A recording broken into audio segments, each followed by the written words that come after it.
क्या आपने कभी ऐसी आवाज़ सुनी है जो आसपास के लोगों को सुनाई ही ना दे?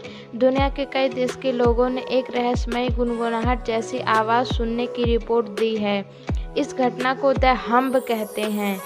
यह आवाज़ किसी इंजन या मशीन की गूंज जैसी लगती है, लेकिन अक्सर इसका स्रोत नहीं मिल पाता है।